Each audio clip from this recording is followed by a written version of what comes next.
Good morning everyone, welcome back to my another mini vlog. আমি স্নেহা। কেমন আছো তোমরা সবাই? আই হোপ সবাই খুব ভালো আছো।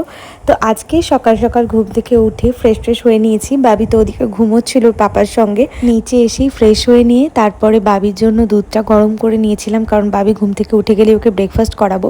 এখনের যেমন ওয়েদার, সেরকম ওয়েদারে কিন্তু প্রচন্ড স্কিনটা ড্রাই হতে শুরু করেছে, তাই জন্য ময়শ্চারাইজার লাগানো মাস্ট। এখন প্রায় 9:30 মতন বাজে, আর বাবি জাস্ট ঘুম থেকে উঠলো। আমি ওকে নিচের রুমে নিয়ে এসে ফ্রেশ করালাম, ব্রেকফাস্ট করালাম, তারপরে চলে এসেছি চা বানাতে।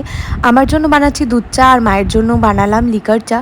সবাই বাড়িতে মোটামুটি লিকার চা খেতেই পছন্দ করে, শুধুমাত্র আমি আর বাবা, মানে আমার শ্বশুর মশাই, আমরা দুজনেই দুধ চা খেতে পছন্দ করি। তো যাই হোক, মায়ের জন্য লিকার চাটা আগে নামিয়ে তারপরে আমি আমার জন্য চাটা বানিয়ে নিয়েছি।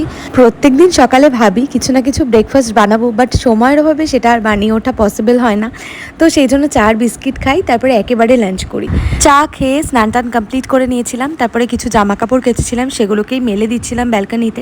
স্নান করার পর আমার প্রথম কাজ হচ্ছে পুজো দেওয়া। তো চলে এসেছিলাম পুজো দিতে, আর আমাদের বাড়িতে বেশ অনেকগুলো স্থলপদ্ম ফুটেছিল, তো সেগুলো দিয়েই পুজো দিই। বেশ সিংহাসনটা দেখতে ভালোই লাগে। তো তারপর পুজো দিয়ে উঠে নিচে গিয়ে দেখলাম আমার একটা পার্সেল এসছে। তো বাবির জন্য অর্ডার করেছিলাম দুটো সোয়েট শার্ট।